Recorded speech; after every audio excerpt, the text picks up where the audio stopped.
Let me welcome to the show. She is the author of a best-selling book. It's called The Memo, What Women of Color Need to Know to Secure a Seat at the Table. And she's going to tell us the one and only Minda Hart. Thanks for having me. Nice to see you, Karen and Drew. Hey. Oh, hey. All right. So who is Minda Hart? Hey, I like to say I'm a silent assassin, Karen, okay? Because you don't see me coming. I'm very low key. I'm from Cali. We stay What chill. part of Cali? SoCal. Oakland ain't chill. Southern California, Okay. outside of Los Angeles, called the Inland Empire. So for all my people listening in the 951, That's a thing? Wait, hold on. The Inland Empire sounds very Huxtable-ish, for lack of a better no, adjective. it's not. It's Okay. definitely not. It's Okay. yeah. All right. It's like the LGB. I mean, no, LB. What is it? The LBC. LBC. There we go. I'm Something getting like confused. All right. All right. So you grew up in California, Southern California, under the radar. Was that something that was taught in your home to not have them see you coming? No, I think being the oldest of three kids, I just was the one that was making things happen, but I was making sure that I was making things happen so that my brothers saw that they could be empowered to do what they needed to do. So, I was more concerned with being as mommy junior, right? And just making sure that they get their shine. And so for me, I guess you could say I've always had my voice, but I didn't find it in the way that I did in the memo until I went through some workplace trauma and realized I couldn't be silent anymore. All right. Give us the first traumatic experience. Well, the first traumatic experience was when I was riding in the car with one of my bosses. I was early in my career, maybe 23, 24, and I got into town. We were in Colorado, and I got into town a little bit early, so I picked up the rental car. I said I'd pick up my boss and another colleague. Both happened to be white men, and I pick up my boss, and he gets in the car, and he sees that I have on, at the time, burnt orange nail polish. Very crisp and clean. It's Sunday, mind you. And he says, "You people love your bright colors." And then he went on to joke for 15 minutes about black people loving bright colors. And I'm just sitting there driving, of course, right? And my colleague in the back is joking. And I'm thinking, you people, you don't even know. I'm probably the only one you know. And you people love bright colors. But that was, at the time, I didn't even know what to say or if I Right. could say anything. And I would continue to let him say things like that. So you didn't say a thing. I kind of, he, you know how we sometimes do, or some of us, when we feel like we don't know what to say. I never had a manager, let alone colleagues, laughing about things like that. I was the first person in my family to graduate from college and enter a corporate structure like that. So it was foreign to me to hear those things, but he would go on to microaggress and me for a long time before I was able to be like, okay, this is not okay and this is not normal. Oh, I my first day on the Daily News, which first newspaper, I'll say this again, on record, losing a lawsuit for discrimination. It was the first, they lost. Most papers settled. They went to court and lost. And part of the lawsuit, which I didn't know, was, to make sure there was diversity. So my boss told me that I was only hired because I was black. And I was like, who says that to people? But I said, I'm going to show you what black people do. Next week, I went and did a front page piece. It was a couple of weeks later. And it was big because I was in the sports department in high school sports. But I had a front page piece in the Sunday Daily News. And I said, that's what black people do. But it was definitely jarring. And I'm sure, Drew, you might have a story. Yeah. Listen, I've definitely have those stories. I mean, I talked about this. For me, the one that sticks out the most for me was I was in a meeting. Only 10 people on the management team, had a huge P&L, was the only African American on the management team, youngest person on the management team, and my fellow people on the management team, including the entire C-suite. One of the senior folks on the management team was talking about a young man that I wanted to promote, and the senior manager at the time said, "Oh, he's lighting the loafers," and was talking. That was an old school way of saying the person was gay, and not knowing that I was gay too, right? Mm-hmm. And I was thinking about how I'll never come out in this office. I worked there for another 4 years, never came out while I was there, and for me, I think about microaggressions come in so many different ways. Sometimes it's because, oh, nobody's looking, I can say this to you, right? Or sometimes it's very much like, I feel like power moves in terms of I'm going to say this to you because I can, and I'm higher than you, or I'm bigger than you, or whatever the Which case is what happened with you. And for you, they didn't know, but you can't not come out being black. Yeah. Hello. Yeah. Yeah. How are you? You know, very different, but still, like, that was like one of the things that was super Right. jarring for me. I remember once I was sitting in a chair, I had just gotten my hair cut, and a young woman who worked for me, worked for me, rubbed my head, my freshly cut hair, and said, "It feels like a puppy." Oh God. Why did it be so?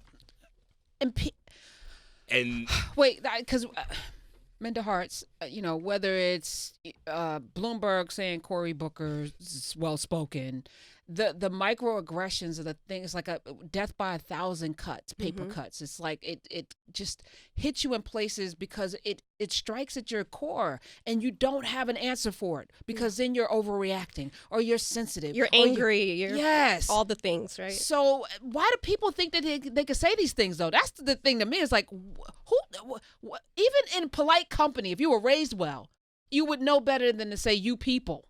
Right. Anything. I mean, as Black people, as people of color in the workplace, we learn learned how to act appropriate and professional in some way, shape, or form. It's like, why haven't they got the memo on what to say, what not to say?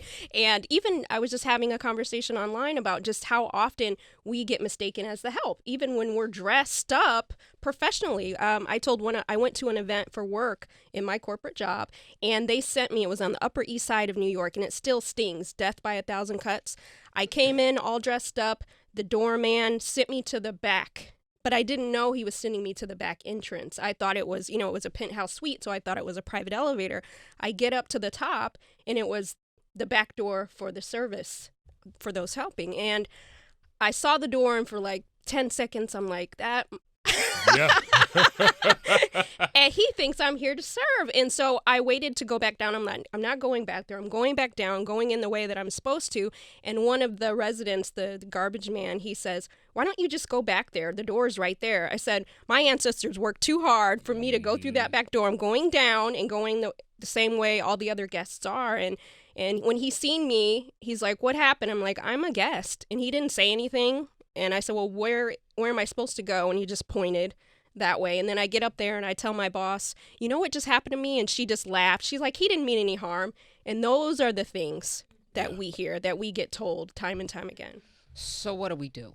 And if anyone else wants to share their horror stories, we're here for it. This is a counseling session. It's the Karen Hunter Show. The number here is 866-801-8255. Minda Harts, what do we do? I've always sacrificed my career and never shut up. And even when you said that you went to pick up your boss, I would have gotten out of the car and sat in the back and handed him the keys. I've always been that person, and I don't know why. Inside of me, I couldn't let that man just say, I was 21 years old when he said that to me. No wherewithal whatsoever. You're hired just because you're Black. I'm like, oh, really? And I'm rubbing my hands together. Like, I'm about to light your ass verbally, and then I'm going to show you, and then I'm going to tic-tac-toe 3 in a row in your face. How do we train young people? Because we are trained to be quiet. Yeah. We are trained. I was talking to someone today, and I said, we were talking about Watchmen on the phone. And I said, he said, some of those things on Watchmen, I wish we could talk about them publicly. And I said, you already know. He said, you already know we can't really talk because they listening. We can't really talk about them, because it scares people when we show up. And so the things that they're afraid of, we're not even being fully ourselves in those spaces for them to be afraid. They haven't seen angry, really. You know what I mean? Absolutely. They keep saying this narrative of angry Black woman, angry Black this, feisty Latina, docile Asian. But for real, we silence ourselves, like you said, Karen. And it's time that we're audible in a way that centers us and not them. So, Memo, tell me where you were when you decided to write this book, The Memo. It actually started after I read Sheryl Sandberg's Lean in 2013. And after reading so many books where white women are telling all of us women how we should be acting and how you get to the table, and I realized that their experiences are not my experiences, and they're not talking about me, right? So I just have to do what we do, is make that information work for us and put it in a box and go from there. And I said, what would it look like if we told our own stories? And I was surprised to find that this is the first book of its kind by a major publisher that would talk about the experiences of Black women and brown women, women of color. And again, I couldn't capture all of our experiences, but there are certain themes that we all have dealt with, and this one's for us. Let's talk about the hair. All right, because Gabrielle Union, one of the knocks against her is that her hair was not consistent. She had too many styles. What is God that? God forbid versatility, right? Drew had his head rubbed. I wish somebody would come near me with the hand. See, yeah. It's like they must have known I was going out in handcuffs. Must have known I was not afraid to go out in handcuffs. I can tell you that I didn't see it coming, or I would have definitely swerved my head to. Would you have stiff-armed her, though? Because that's what that would have happened. Absolutely. She would have caught one to the throat by accident. But then it would have been this whole thing, because like when I did not really address it at the moment, because I was like, what the hell just happened? And I moved my head away, and then it was like a look of like, what? Yeah. Can I share? So I'm watching The Marvelous Mrs. Maisel. I don't know if anyone else is watching. I love that show. I haven't seen this season, but I've seen the All right, so I won't spoil it for you. Okay, but I don't like her anymore. She's a horrible ally. Okay. That's all I'll say. You'll watch it, you come to your own conclusion, but I'm sure the writers still think that she's a very sympathetic character, but she did something with two things in this season. I binge watched it because I was like, I want to like her. I want to root for her, but she's on my list now of white women. This is how white women act, and they're always surprised. I'm sorry to generalize. They're always surprised when you check them. Yeah. I didn't mean it. How could you take that as I didn't? Oh my God. It's like, and then they go overboard to show that I'm not racist. And you're like, why don't you know better? Yeah. These are simple things. You're 50 years old. You've been living in this world for a long time. And it's a shame, like back to the hair thing. I was interviewed 100 women of color for the book, and one told me a story of her manager said, why don't you wear your pretty hair anymore? What was that? What was her pretty hair? Her straight hair. Of course it was. Wow. Of course it was. But that doesn't ring like as it comes out of your mouth, like I'm insulting this person. Why would I want to make someone feel bad about how their hair comes out of their head? Isn't this is, it's hard enough. You have a job to do. That doesn't. But then we have to internalize what that means, right? You've now said I'm wearing my ugly hair today, but now I need to go perform and make it through the day and try to be nice and cordial to everybody. And I don't think they realize the tax that we have and that we play. And it was important to write a book where our so-called allies understand what it's like for us to show up every day. Minda, Minda Harts, Harts. You can follow her at Minda Harts on the Twitters. The book is called The Memo, What Women of Color Need to Know to Secure a Seat at the Table. Does this apply to men as well? It does, and Drew may be able to speak to that too, but I get a lot of men who email me and say, this book is for us too. I feel the same way, and so I'm glad that people see themselves in this. Absolutely. I mean, I can say I read a copy early. I was lucky enough to do that, and there's a lot of really great advice in there for men, not only just men in terms of things that the memo says about, how to navigate really, really tough situations and hearing other people's stories and how they navigated them, but also in terms of what women actually go through in the workplace, specifically women of color.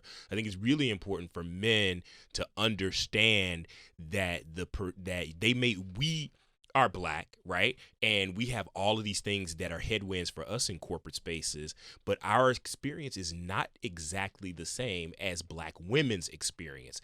And we have to make room for that and to understand that and have empathy for that. I thought that I felt like in my career, I was Black, gay, from a dirt road in Mississippi. Like nobody had more shit coming at them than me, right? Until I realized that I work in a space where 80% of the people doing the work are women and 80% of the people who are managing are men. I'd been managing teams of women since I was 26 years old, and I didn't become really aware, really sort of empathetic and aware until the first time a superstar employee came to my office and said, I'm having a baby. And I didn't know what was about to happen next. And I realized I don't know anything about as a manager, how to support this woman who's going to be an incredible mom, but also an incredible superstar employee, is really good at her job. Were you thinking, oh no, now what? How do I replace her? I don't want her. I wasn't were you thinking mad at how her to- for being pregnant? I wasn't mad at Honestly. I wasn't mad at her for being pregnant. I was like, God, please let her come back from maternity leave because she's that good. So that was my thinking. I went to HR and said, help me do the work to figure out how to ensure that she thrives in this situation and not just merely survives in it, right? Because I feel like that you don't get to inclusion without extra effort and intention. It takes extra effort. You can't be passively inclusive. You can't be passively empathetic. It didn't work like that. It takes action. And that's one of the things that you say so explicitly in the book is that action. You got to show and prove on this stuff. The Memo is the book. Are you still in corporate America, Minda Hart? No, I'm not. What happened? When was the last time you were in corporate America? I still speak. I'm a public speaker now and teach it part-time at NYU. So it's been over about a year and a half since I've been out. So It seems like jail. This has been a year. I've been out a year and a half. I got paroled. The year was 2017. Hey, Well, I got my freedom in 2017, Yes, and I ain't looking back. like Erykah Badu said, I'm packing light these days. It feels good. Okay. That's right, bag lady. Better. All right, let's go to the phones. Jasmine in Ohio wants to share her death by 1,000 cuts. Welcome to the Karen Hunter Show. You're on with Minda Hart and Drew McCaskill.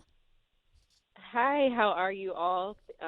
I just literally got in the car leaving work and could immediately relate. I actually worked for a court in HR for a couple of years, and when I first got into that role, I'll never forget the experience I had. We were doing a picnic, and Can we were say doing cookout? tug of I'm war sorry. with a- Picnic triggers me. It does. I'm And sorry, I know I it's know no, I you know said it's a that, I was myth, like, probably. It's like the Willie Lynch letter. I know it probably doesn't exist, but every time I No. hear picnic now, I just No, I get that's triggered. exactly where I'm going, actually, Okay. All right. unfortunately. But we were doing tug of war, and so getting the rope out, and one of the, I won't say who, but not a judge, but someone who makes decisions for people in a court, said, "What is that for? What are we doing, a lynching?" And laughed. Like, mind you, I'm in HR. I'm new to HR. I'm a black young woman. And I stood there, and as somebody mentioned, I just kind of froze. Just like, is this really happening? Like, was that just said? And no one else picked up on it. Everybody else in the room was of Caucasian persuasion and just kind of went along with what was happening.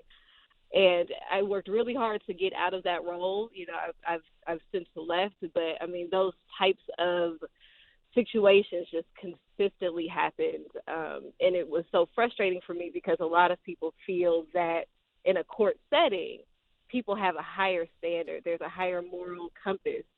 And I always try to explain to people, you know, these are simply people who were picked by popularity. They were able to get enough picks for a school election, for lack of better terms, to understand, like, these are just people, and they do a lot of really jacked up stuff. And I'm really thankful that you're talking about inclusion and being intentional, because that's all I wanted. I think I went to my African-American director who's in HR, and she just said, "Oh, well, you know, he's not racist." You know, and I was just like, that's not the point at all. Yes, set an example. He may not be racist, but let's set an example and say this is not what is tolerated here, and he needs to be suspended, and he needs to be written up, and that needs to be in his file. Yeah. Wow. Yeah. Well, I went myself and had that conversation with him the next day to say, you know, this is what you said.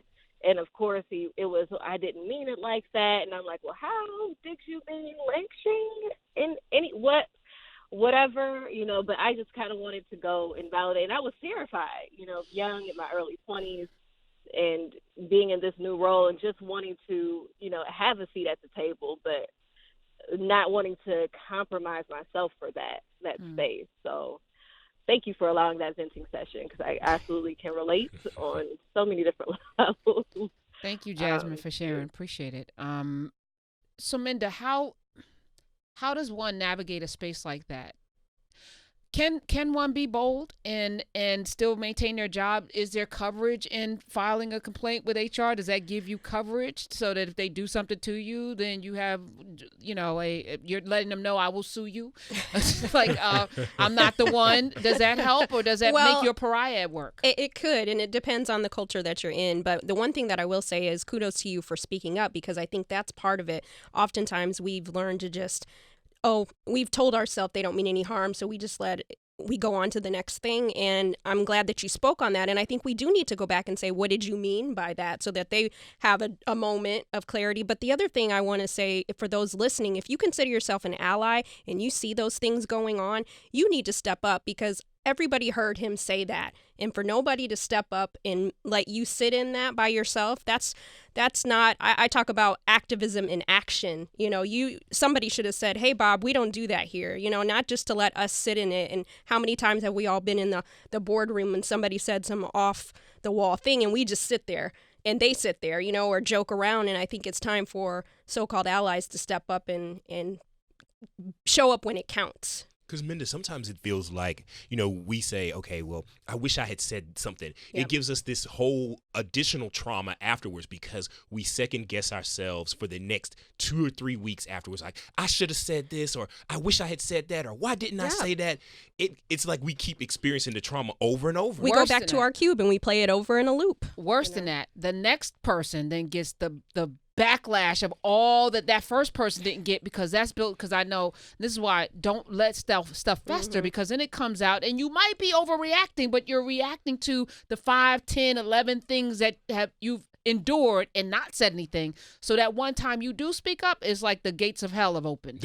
Right. And Absolutely. So that's why for me personally, I often say I'm not going to catch an ulcer, get an ulcer or anything, because if you let things fester, that anyway. Yeah, and know when to leave. It's like sometimes we specialize in degrees of trying to make something work. In these environments, some of them are never going to treat us the way we're supposed to be treated. Hold on, Drew is in messing up the atmosphere here with his random. Who is that, Drew? Who is that? I do this to my students. I do this to my students. Who's on the phone? Who's on the phone? Who is that? That's my friend Marcus. Let me talk to Marcus. No, I turned my phone off. I turned it off. Let a phone go off in my classroom. I will be talking. Anyway. My phone is on silent. He just has a all right. special ringtone. Oh, Marcus has a special ringtone. Okay. Is it this? Okay. All right, Drew. But it will be after I get off for air today.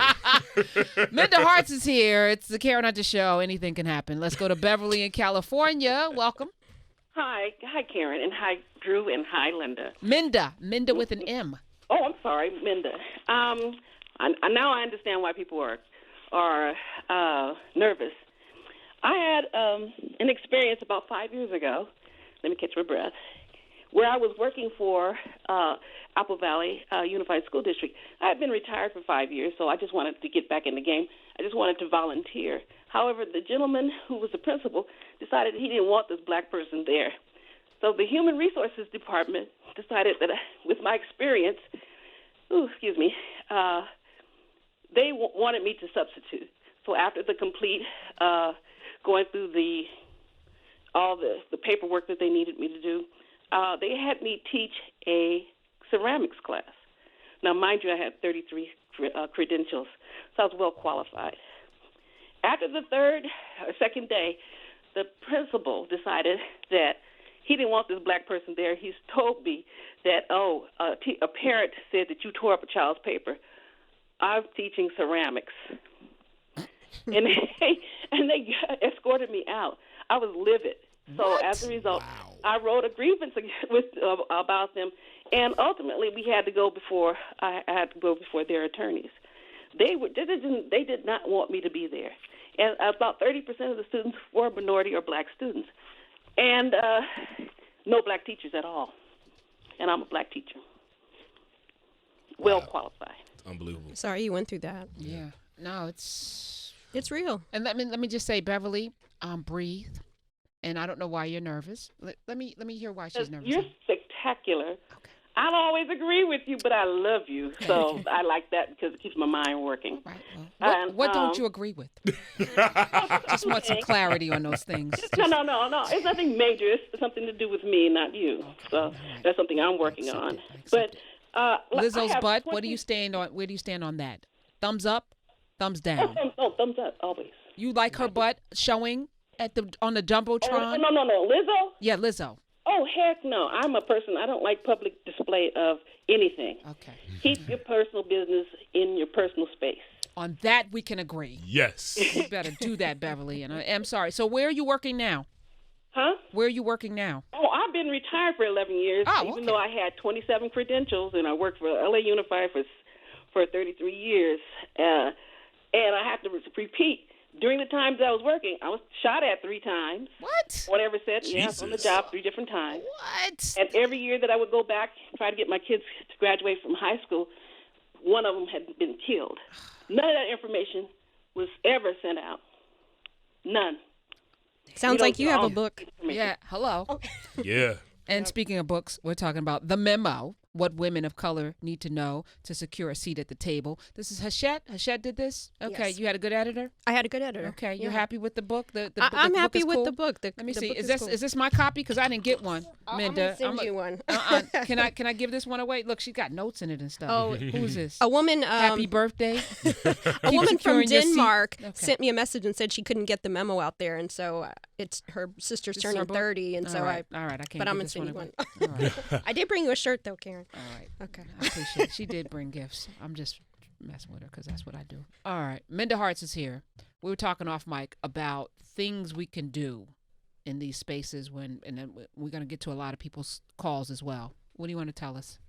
So we've covered that we know that we deal with the microaggressions, the bias, all that type of stuff. But then at what point, too, do we take our careers in our own hands and decide, you have options? I think sometimes we've told ourselves that we don't have options. And there's other tables or you build your own that you could have. But what are those skills that you want to take into the next decade? Is it public speaking? Is it networking? If it's salary negotiation, like get your money, put some respect on your check and learn how to do that. But there's some upskilling that we're going to have to do if we want that seat at the table. So I write about that. I'm very vulnerable and honest about my experiences and others. And so I think you'll be pleasantly surprised on the things that you find, because oftentimes we don't share the secret sauce, and the secret sauce is here. Give me one saucy secret.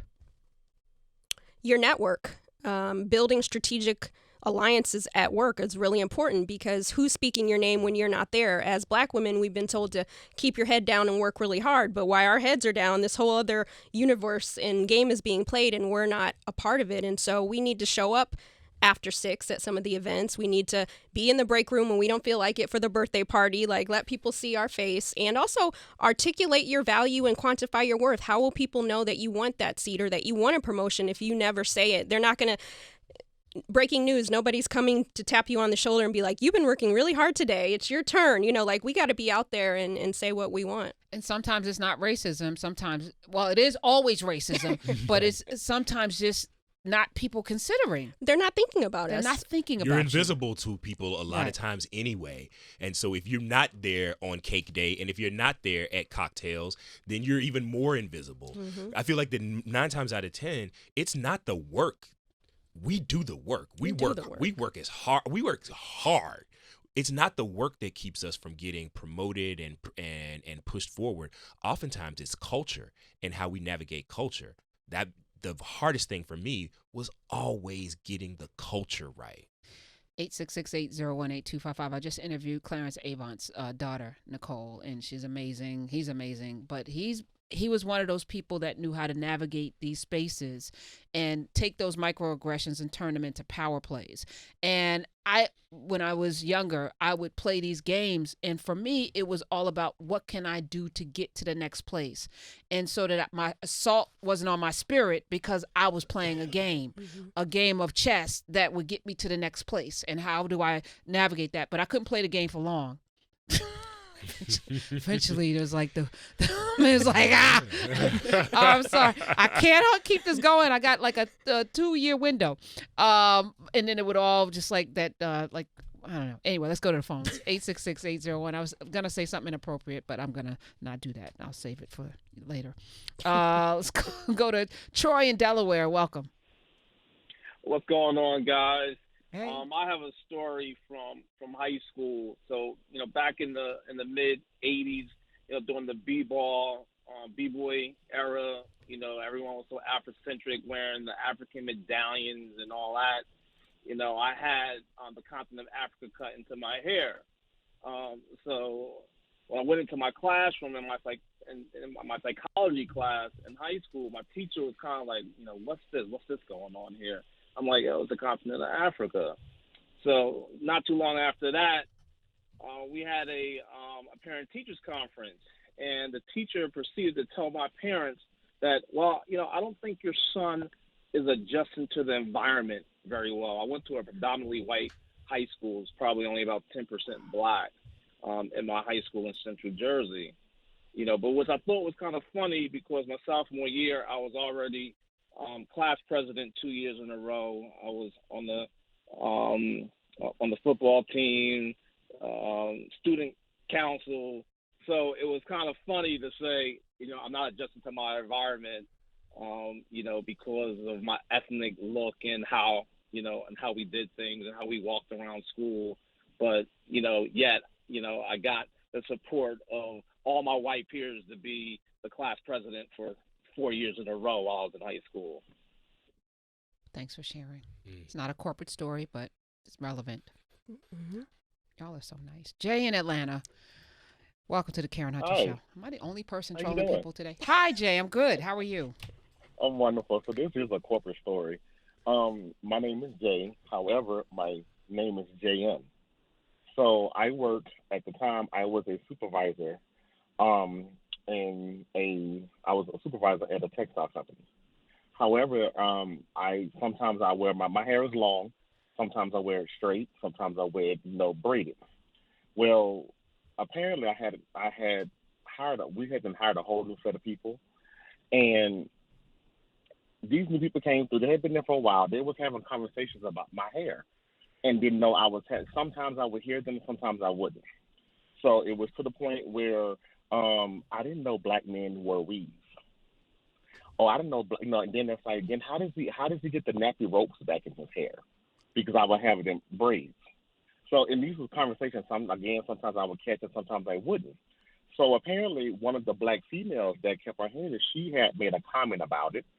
And a lot of the YT people kind of got irritated. So they decided to band together and type this big, thorough email. Lo and behold, again, I worked with all of them, but none of them knew that I was basically their supervisor. Meaning to the point where you see my name badge, because our name badges are last name on top, first name on the bottom. But I have it as J. I have it as JN. But on my door, on my office, is JAI Hall. So if they never seen me come out my office, which a lot of them never seen me come out my office, they didn't understand that. So when they called this whole meeting and they were trying to railroad. Let me ask you a question. I got to point your question. Mm-hmm. Was your hair long when you got promoted to supervisor of the supervisors? Oh, yes. And by long, is it like Snoop Dogg when it's pressed long? My hair is in the middle of my back long. And you wear it straight, like who? I would say probably like Black Geronimo, like a Black Indian. Okay, all right. Yeah, I get it pressed out every so often. I will do it. A lot of times I get my ends trimmed or whatever. My daughter has the same length hair like I do, same beautiful hair and all. Is it beautiful when it's not straight? When it's braided, gorgeous. It's gorgeous in her curly effect, which I love it when it's big and curly. I don't like it when it's straight on her. But there's so much to unpack here. Thanks for. Is this appropriate corporate hair? So I'm struggling. This is not quite the Lizzo booty out jumbotron. Go ahead, Minda. I was just going to say, I don't know if it's appropriate, but I think back to what Drew said is culture. If you want that seat at the table, then you have to understand and assess culturally where you want to be and what kind of hair you want to wear and those sorts of things. Are you selling out if you cut your hair to fit in, to get, or to not stand out? Are you selling out? I don't know. Listen. Because you didn't have a beard when you were working. I didn't have a beard when I was Because it's very threatening. All that facial hair. All that facial hair, very menacing. That beard.